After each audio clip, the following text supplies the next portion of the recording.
Donc je reprends ici. On arrive donc à ce résultat-là à l'ordre 1 en négligeant les termes d'ordre supérieur. Et si maintenant je factorise par oméga carré sur c carré, je vais avoir donc oméga qui factorise, il me restera donc du oméga carré ici, et j'ai c carré qui factorise, le c carré avec le c puissance 4 fait cette relation-là. Donc, en fait, j'ai fait tout ça, c'était juste pour vous montrer, en fait, si on s'applique, je veux dire mathématiquement, à bien tout écrire, ça fait ceci.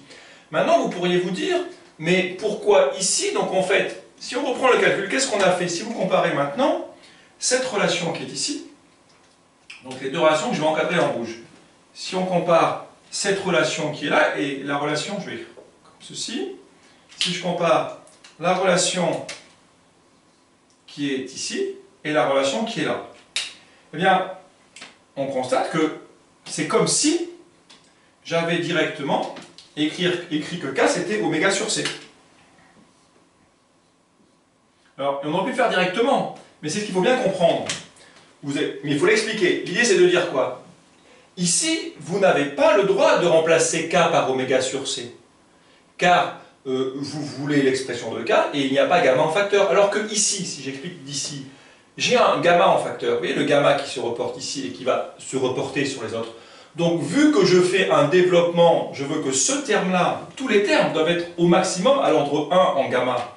Donc, ici, si j'écris K avec son développement, ça va me créer le terme d'ordre 0 plus des termes en gamma. Mais vu que j'ai déjà gamma en facteur, ça me fera des termes d'ordre supérieur.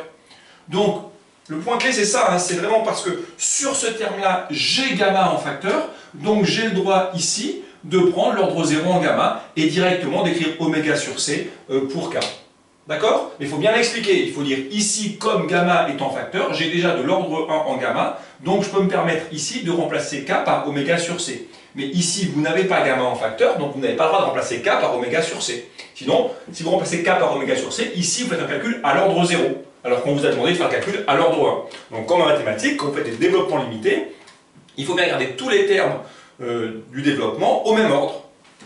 Je fais donc tous les calculs à l'ordre 1. D'accord? Donc ici, j'ai le droit de prendre l'ordre 0 vu que l'ordre 1 est déjà en facteur. Et vous pouvez directement écrire sans faire l'étape que j'ai expliquée, hein, c'était juste pour vous détailler le calcul. Ici, donc laisser K, mais ici remplacé par oméga sur C, la valeur qu'il a à l'ordre 0 vu qu'on a déjà l'ordre 1 en facteur. Donc on arrive ici. Alors là, après, il ne faut pas s'arrêter en si bon chemin. Il faut vraiment aller au bout du calcul. Et on se dit maintenant que K, ça va être oméga sur C. Donc si on retient le K positif, d'accord, ça va faire K égale oméga sur C. Et ceci à la puissance 1/2. Mais ce ne serait pas souhaitable de s'arrêter là, vous n'êtes pas au bout du chemin. Encore une fois que vous êtes parti à faire les développements à l'ordre 1, vous allez au bout du compte et vous faites tous les développements à l'ordre 1. Donc ici, j'ai à nouveau quelque chose de la forme 1 plus epsilon à la puissance n. Epsilon maintenant valant gamma oméga carré sur mu c4, je fais toujours les développements à l'ordre 1 en gamma.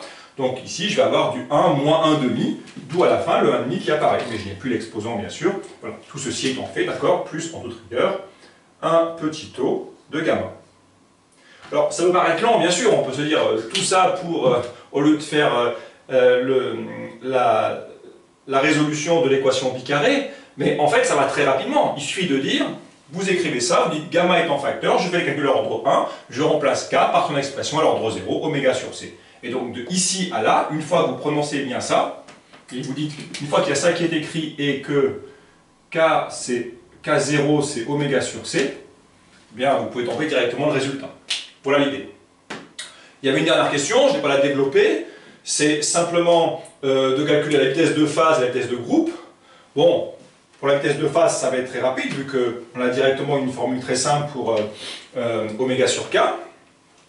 Pour la vitesse de groupe, encore une fois, la bonne idée, c'est expliqué dans le corrigé, il faut juste différencier l'expression. Vous faites d de K, et là ça fait d de oméga sur C, et le terme en moins oméga cube fera du 3 oméga carré d de oméga, et vous obtiendrez immédiatement la vitesse de groupe. Voilà pour cet exercice.